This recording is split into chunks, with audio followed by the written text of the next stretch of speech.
러시아 서쪽에 있는 군 비행장이 공격받아가지고 상당 부분 파손된 걸로 이제 우크라이나 정부가 밝혔거든요. 이렇게 엄청난 피해를 입혔는데 정작 거기 동원된 드론이 왁스 처리된 골판지로 만들어진 즉석 조립된 종이비행이라는 겁니다. 한 대 가격이 $3,500, 그러니까 우리 돈으로 한 460만 원. 그러니까 아주 싸구려 장비로다가 엄청난 무기의 피해를 줬다는 겁니다. 보면은 그저께 새벽 현지 시간으로요. 개전 이후 최대 규모의 드론 공습이 있었거든요. 네. 이때도 이 골판지 드론이 투입된 것 같다는 겁니다. 탁탁 접어가지고 조립가구 만들지 해가지고 바로 쓸 수 있다는 겁니다. 가능한 일인가? 라는 전 잘 모르니까 뭐 그런 생각이 좀 자꾸 드는데 이게 진짜면은 뭐 가성비로는 진짜 최고겠는데요. 러시아에 가장 큰 피해를 입히는 골판지 드론이 전 세계 스텔스, 이게 스텔스기라는 겁니다. 스텔스 계보에 가장 최근 이름을 올린 항공기로 간주돼야 할 판이다. 러시아가 참 복통 터지는 지적이죠.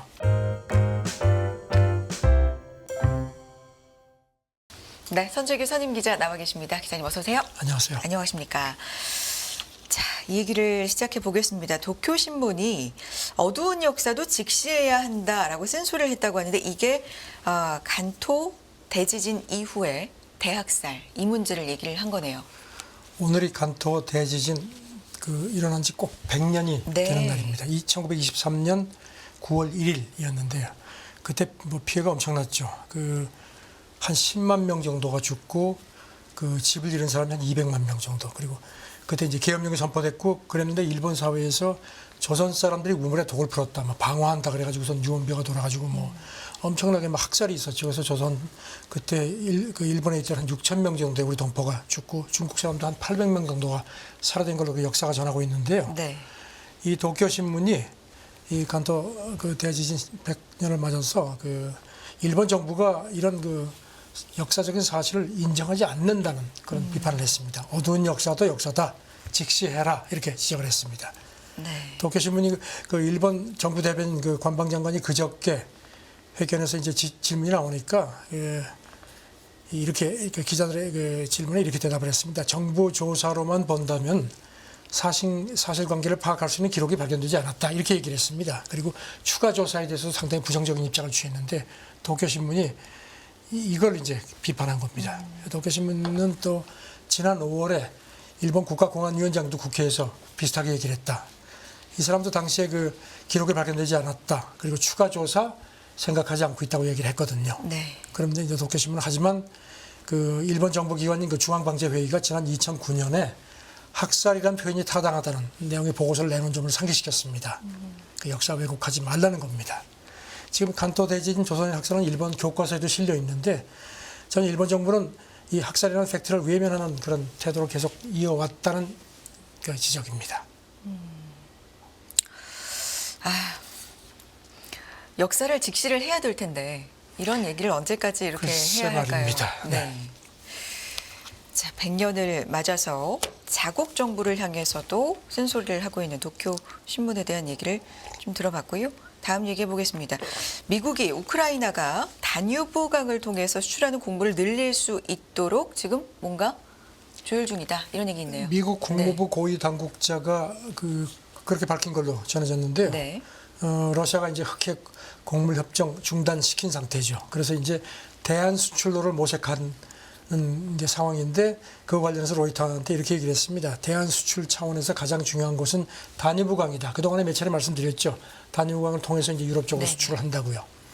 그러면서 그 경로가 여기는 이제 다뉴브강이 북태서양조약기구 영역이기 때문에 안전하다는 겁니다. 네. 그리고 그걸 통해서 지금도 이제 일부 우크라이나 곡물이 수출되고 있는데 그 물량을 2배가량 늘리려고 한다는 게 이제 미국 국무부 당국자 얘기입니다. 그래서 몇 주 안에 루마니아, 몰도바 이제 거기 끼고 있죠. 그쪽하고 접촉을 해서 이 우크라이나 곡물 수출을 늘리는 걸 협의하겠다고 그렇게 밝혔습니다. 네.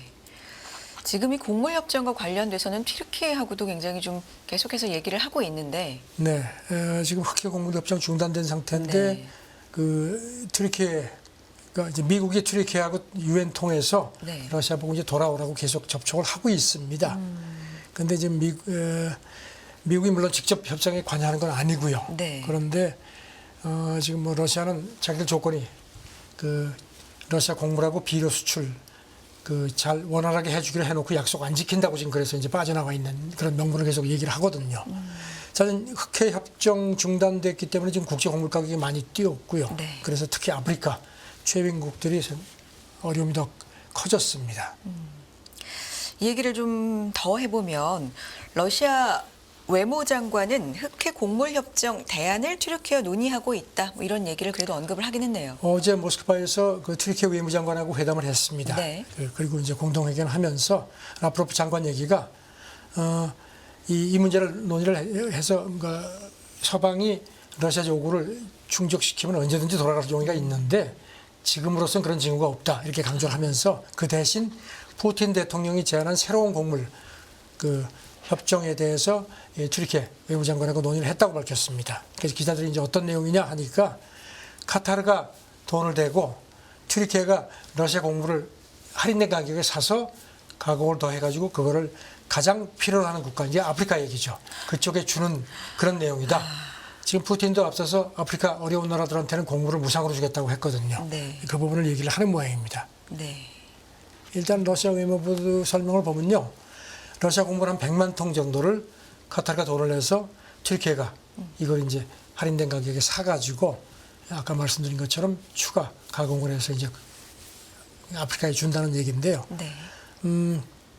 이게 그 러시아 외무부 성명은 이 프로젝트가 흑해 곡물 협정이 지금 중단돼 있기 때문에 그 최선의 잠정적인 대안이라고 자기들은 간주한다. 그러니까 잠정적이라는 표현을 썼습니다. 그러니까 흑해 곡물 협정을 자기들은 파기하겠다는 건 아니고요. 자기들 요구 조건이 수용되지 않기 때문에 우리가 지금 안 들어가는 거라는 걸 강조했습니다. 그러니까 수용이 되면은 언제든지 재개할 가능성이 열려 있는데. 그런데 지금 그런 여건이 아니라는 얘기를 또 합니다. 그러니까 대안으로 제시를 하는 거다. 그렇죠. 근데 네. 이제 대안이라고 하면서 잠정적이라고 하는 걸 보면은 흑해 곡물 업종을 이제 깰 명분은 없죠. 그러니까 이제 그걸 어떤 이제 기싸움하는 그런 걸로 쓰는 것 같습니다. 네. 일단 그 지난번에도 말씀드렸죠. 그 우크라이나가 그 흑해 쪽에 이른바 인도주의 회랑이라는 걸 만들어서 이제 화물선이 거기 한 2척 나왔죠. 그러니까 이제 그거를 흑해 곡물 협정 대신 이제 쓰길 원한다는 얘기를 했거든요. 그러니까 이제 그렇게 되면 이제 그 지역은 러시아 함대들이 있기 때문에 안전 보장을 해야 되는데 러시아가 우리는 일단 군사 용도로다가 그 간주를 하겠다고 경고를 한 상태거든요. 그리고 보장을 안 했기 때문에 위험하죠. 네.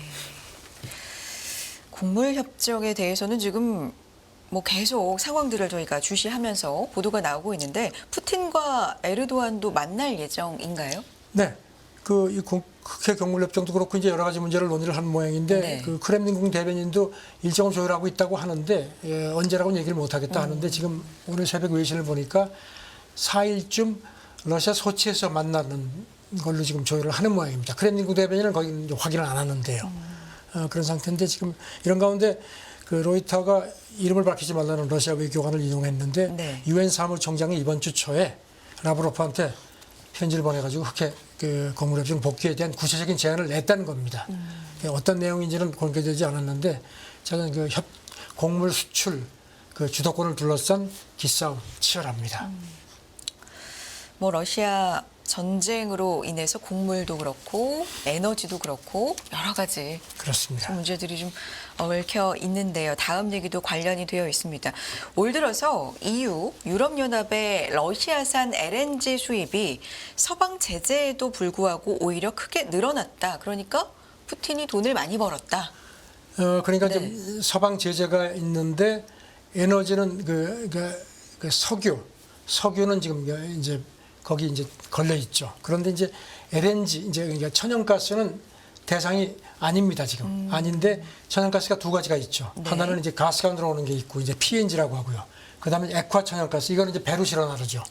그 두 가지는 제재 대상이 아닙니다. 그런데 지금 가스가 들어오는 거는 유럽 쪽에서 다 끊었습니다. 왜냐하면 이제 그게 뭐 전쟁도 있고 하니까 이제 끊어서 사실상 이제 PNG 공급은 중단이 된 상태인데 러시아산 LNG는 오히려 유럽연합이 올 들어서 지난달까지 수입이 더 늘었습니다. 네. 이 집계를 보니까 런던에 있는 그 NGO 집계를 보니까요. 러시아산 LNG가 전쟁 전인 2021년보다 40% 이상 늘어난 걸로 그렇게 집계가 되어 있습니다. 그리고 또 다른 그 물류정보업체, 에너지 물류정보업체 분석을 보니까 올 들어서 지난달까지, 그러니까 9월까지, 7월까지요. 네. 유럽연합 회원국들이 국제시장에 풀린 러시아산 LNG의 절반 이상을 사들였습니다. 그러니까 지금 이게 참 묘하죠. 그러네요. 그리고 이제 스페인하고 벨기에가 특히 많이 도입한 걸로 되어 있는데 이거는 이유가 있는 것이 이 두 곳이 유럽으로 들어오는 LNG 그 수입 창구입니다. 그러니까 거기 와서 이제 거기서 이제 뭐 여러 나라로 나눠주는데 그러니까 이제 스페인하고 벨기에는 우리가 마치 많이 산 것처럼 되어 있는데 그거 아니다. 억울하다는 입장이고요. 참 묘합니다 지금. 그럼 말씀해 주신 것처럼 PNG와 LNG가 있는데 LNG는 늘고 네. PNG는 그럼 줄어든 건가요? PNG는 뭐 사실상 지금 거의 이제 유럽으로 가는 거는 중단이 된 상태입니다. 끊겼으니까. 러시아산이요. 그러니까 이제 전문가들 얘기가 네. 석유는 지금 제재를 받는데 이렇게 가스 구매가 좀 이렇게 풀려 있기 때문에 이렇게 이런 상황이 결국은 푸틴 주머니에 들어가서 러시아 전쟁 비용으로 들어가는 거 아니냐. 그러니까 뭐 유럽연합이 무슨 뭐 이런 게 침공을 비난하면서도 사실상 푸틴 주머니에 돈을 넣어주는 그런 꼴이다. 그러니까 빨리 이걸 시정하라고 얘기를 촉구를 합니다. 네. 결국에는 전쟁으로 쓰이는 돈을 계속 주고 있는 거 아니냐. 이런 그렇죠. 얘긴데요. 러시아 네. 에너지를 끊는 게 참 어려운 상황입니다. 대책이 필요하다는 목소리가 나오겠습니다. 이런 그러니까 이제 부분까지도. 네. 아까 말씀드린 스페인하고 벨기에는 우리는 억울하다. 사실 벨기에 같은 경우는요. 그렇게 많이 사는 것처럼 돼 있지만 사실상 벨기에가 그 소비하는 가스의 2.8%만 러시아산이라는 겁니다. 그 나머지는 다 이제 뭐 독일, 프랑스 같은 데로 간다는 거고요.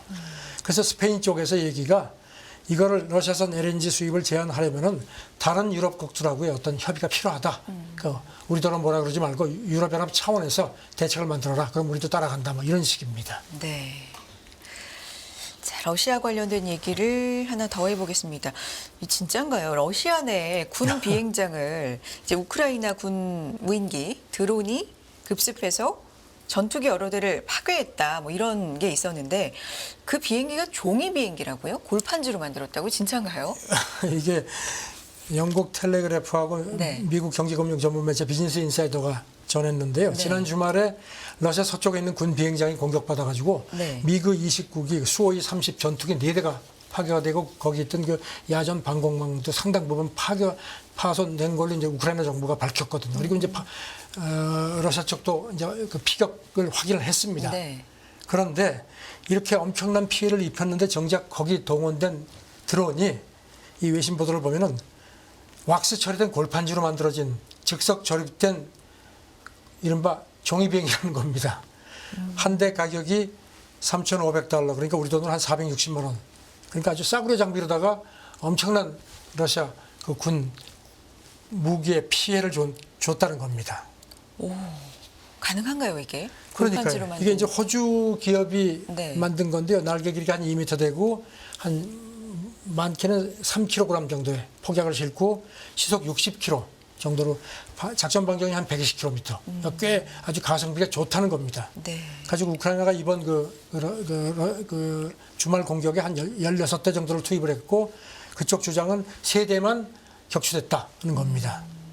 그리고 또 보면은 그저께 새벽 현지 시간으로요. 러시아 본토 6개 지역에서 또 개전 이후 최대 규모의 그 드론 공습이 있었거든요. 네. 이때도 외신 그 추정은 이 골판지 드론이 투입된 것 같다는 겁니다.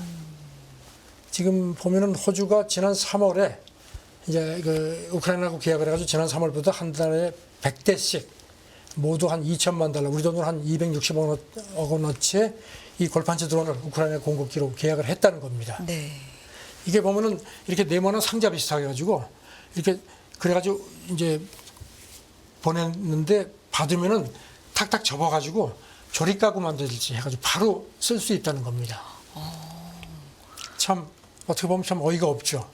그러게요. 너무 신기하기도 하고 이게 가능한 일인가라는 전 잘 모르니까 뭐 그런 생각이 좀 자꾸 드는데 이게 진짜면은 뭐 가성비로는 진짜 최고겠는데요. 그러니까 이제 텔레그래프가 그 최근에 그 러시아 방공망이 우크라이나 드론에 많이 뚫리는 그런 사례가 나타났는데 이걸 보니 자기들이 추정해 보니까 이 골판지 드론이 그 큰 이유인 것 같다. 왜냐하면은 레이더라는 게 이렇게 이제 레이더를 이제 좀 쏘면요. 그게 상대방에 맞아가지고 와서 이제 그걸 보고 이제 그 위치를 파악하는데 대부분 이제 군사 장비들이 금속이지 않습니까? 그렇죠. 그럼 이제 그대로 반사가 되는데 골판지니까 그걸 빨아들이니까 반사가 제대로 안 되니까 첨단 레이더가 제대로 찾지를 못할 수 있다는 겁니다.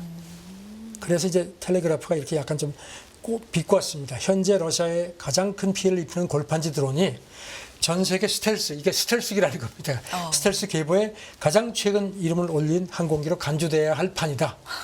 러시아가 참 복통 터지는 지적이죠. 네. 그러니까 참 이 전쟁의 이면이라는 게 참 이런 게 또 있습니다. 아, 그런 면이 있군요. 종이이기 때문에 또 장점으로 활용될 수 있는. 네. 자, 다음 얘기해 볼까요? 아르헨티나 대선 깜짝 1위 후보 얘기 좀 해주세요. 누군가요? 그 지난번 그 예비 선거 때 네. 깜짝 1위 했죠. 하비에르 밀레이라는 지금 하원 의원인데 이 사람이 이제 그 자유주의 극우 성향 경제학자입니다. 네. 근데 이 사람이 그 앞서서 콜롬비아 매체하고 인터뷰하면서요. 아주 사회주의를 아주 원색적으로 비난했습니다. 사회주의자들은 쓰레기다. 뭐 인간 배설물이다. 뭐 아르헨티나 이렇게 가난한 게 사회주의 때문이다. 뭐 질병이다. 뭐 이런 얘기를 했거든요. 그러니까 이제 여기 대해서 그 콜롬비아 대통령이 그저께 SNS에 글을 올리면서 아르헨티나 예비선거 남긴 그런 새로운 정치 현실에 대해서 개인적으로 참 개탄을 하는 글을 올렸거든요. 그러면서 이제 그야말로 이제 하니까 그러면서 이제 여기 이 콜롬비아 대통령이 뭐라 그랬냐면요. 이렇게 이제 이 사람이 이렇게 아주 그야말로 이제 원색적으로 얘기한 거에 대해서 이 내용을 이제 자기 SNS에다가 공유를 했습니다. 그러면서 이게 바로 아돌프 히틀러가 했던 말이다. 딱 아주 짧게. 딱 그리고 더 이상 얘기하지 않았습니다. 그러니까 긴 얘기 하기도 싫다. 그러니까 막 미친 짓이라는 거죠. 그냥 히틀러라는 한 단어로 그렇죠. 표현을 다 너는 한쪽적으로. 히틀러다 이런 식으로 얘기를 한 네. 겁니다. 그리고 또 이 윌레이라는 후보가 콜롬비아 매체하고 인터뷰할 때요. 이 또 차베스 전 베네수엘라 대통령, 그다음에 바첼렛 전 칠레 대통령, 그다음에 무히카 전 우루과이 대통령, 그다음에 지금의 룰라 브라질 대통령 네 사람 다 아시겠죠? 사회주의 성향의 지도자거든요. 그러니까 싸잡아서 이 사람들은 도덕적 자격이 없다 이렇게 또 비판을 했거든요. 네. 그러니까 이제 무히카 전 우루과이 대통령이 이제 이 사람 미쳤다 이러면서 이제 한 가지 예를 들었습니다. 이 밀레이 후보가요, 내가 당선되면은 아르헨티나 핵심 교역국인 브라질, 중국과의 거래를 끊겠다고 했거든요. 그러니까 이런 사람이 대통령 되면 아르헨티나 큰일 난다, 미친 사람이다, 아주 그냥 원색적으로 공격을 했습니다. 이 밀레이라는 사람이요, 참 보면은 공약을 한 게 있는데요. 지금 아르헨티나가 너무 이제 인플레가 심하니까 아예 현지 화폐 없애고 달러를 공식 화폐로 채택하겠다고 했고요. 중앙은행은 필요 없다. 그리고 기후 위기는 이건 트럼프도 그런 얘기를 했죠. 사회주의자들의 거짓말이다. 그다음에 뭐 인간 장기도 시장에서 막 자유롭게 팔아야 된다. 그다음에 성폭행 당해도 낙태에 반대한다. 뭐 이런 그야말로 이제 논란을 일으켜온 그런 인물입니다. 네. 근데 이번 예비 선거에서 깜짝 1등을 했습니다. 세상이 뒤숭숭하니까. 이 선거의 과열이라고 해야 될까요? 굉장히 뭐 극단적인 이야기들, 원색적인 얘기들이 많이 나오네요. 사회가 어수선하면 목소리 큰 사람한테 네. 이렇게 귀가 쫑긋해지는가 봅니다. 네. 다음 얘기해 봅니다. 중국에서 두리안에 이어서 야자 과즙도 열대 귀족 음료로 등극했다. 가격도 많이 올랐다고요? 중국에는 두리안 자유라는 신조어가 있답니다. 이게 뭔가 하면 두리안이 비싸거든요. 네. 그러니까 이제 비싼 과일도 그냥 팍팍 살 수 있는 그런 이제 귀족층이라는 표현이랍니다. 그래서 두리안이 그랬는데 이제 요새는 또 이제 야자, 과즙, 코코넛 워터 이게 또 폭발적으로 수요가 늘어난답니다. 그래서 이제 전에는 이걸 수입하면요, 그 과육만 팔고 과즙은 버리기가 힘들어가지고 그 버리는데 돈까지 주고 버렸다고 하는데 이제는 없어서 못 판답니다. 가격도 뭐 40배가 뛰었다고 합니다. 그래가지고 보니까 지금 작년에 그 중국이 그러니까 두리안 같은 경우도 보니까 작년에 세상에 우리 돈으로 5조 1천억 원어치를 두리안을 수입을 했네요. 그러니까 두리안, 뭐 야자, 과즙, 한때는 체리가 그랬거든요. 네. 저는 지금 뭐 중국에서 중국 경제가 뒤숭숭한데 뭐 또 있는 사람들은 이렇게 또 귀족 뭐 열대 귀족 뭐 열매 뭐 이런 거 가지고 또 이렇게 좀 즐기는 모양입니다. 두리안 자유라는 신조어까지 네네. 있다고요. 뭐 체리도 앞서서 그랬다고 하니까 이게 약간의 어떤 트렌드, 이런 그렇죠. 과일들이 좀- 트렌드 같습니다. 근데 네. 글쎄 이런 트렌드를 보니까 좀 씁쓸하네요. 그러네요. 자, 다음 얘기 해볼까요? 미국의 연구 결과인데요. 술김에 용기 낸다. 뭐 이런 얘기를 하기는 하는데 이게 과학적으로 맞다고요? 특히 남자들이 이런 얘기 많이 합니다. 술 먹고 전화하면은 반드시 후회한다고요. 근데 그거하고 좀 비슷한 맥락인데 미국 스탠퍼드 대학에서 그 20대 미국 남성 이거는 이제 20대 미국 남성에 해당되는 겁니다. 일단은 네. 이제 실험을 했습니다. 이렇게 해가지고 이제 보드카를 먹이고 한쪽은 크랜베리 주스를 먹이고 또 바꿔서도 해보고 그리고 이제 그 실험을 하기 전에 어떤 이성의 사진을 보여주면서 이렇게 몇 장을 보여주고 이제 다음번 실험은 이 사람들하고 한다 이렇게 예시를 줬다고 합니다. 그리고 이제 이 했더니 결론적으로 술이 취했는데 어떤 그 상대방이 더 매력적으로 보이는 거는 아닌 것 같고 근데 저 사람 내가 좋아하면 그 사람한테 다가가야지 하는 용기를 확 난다는 겁니다. 술 안 먹었을 때보다 한 1.7배가 높아지는 걸로 과학적으로 입증이 됐다는 게 연구팀 얘기입니다. 네. 그러니까 술 마시면 콩깍지 씌인다는 그건 아니고 술 마시면 술김에 용기 낸다는 과학적으로 맞다는 겁니다. 그래서 연구팀 주임 교수가 이게 어떤 그 알코올 환자 치료에 활용될 수 있다. 그러면서 이제 다음번 연구는 자기가 희망 건데 좀 더 현실적인 상황에서 이걸 하자. 그러니까 이제 이런 이성에 대한 어떤 끌림 같은 거, 그다음에 콩깍지 이불을 좀 더 그러니까 실험실에서 하지 말고 좀 더 현실적으로 한번 해보면 어떻겠느냐 하는데 저는 이걸 보면서 다들 아마 고개 끄덕끄덕 하는 분들이 많을 겁니다. 술 먹고 핸드폰 문자 보냈는데 그 다음날 보면은 하고 후회하는 사람들이 많거든요. 그러니까 술김에 용기는 나지만 콩깍지는 씌이지 않는다는 겁니다. 그게 또 연구로까지 근데 진행이 이게 이제 됐다는 것도 20대 미국 남성입니다. 그러니까 여성은 아닙니다. 연구 대상이 네. 이번에 네. 20대 미국 남성을 상대로 실험을 했는데 뭐 술김에 용기 낸다는 게 과학적으로는 이번 연구 결과로는 맞다. 이게 맞다는 증명이 겁니다. 네. 됐다는데 용기를 낼 때 내야지. 그렇죠. 그렇죠? 네. 맞습니다. 뭐 운전대를 잡는다든가 절대로 그래서는 안 될 것 같다라는 생각을 다시 한번 하면서요. 선재규 선임 기자와 국제뉴스 함께 살펴봤습니다. 고맙습니다. 네, 감사합니다. 끝없는 위기 속 기회는 언제나 숨어 있습니다. 성공한 투자 고수들과 나눈 투자의 철학. 다가올 기회를 잡아내는 부의 만찬으로 여러분을 초대합니다. 푸짐하게 한 상 차려놓았습니다.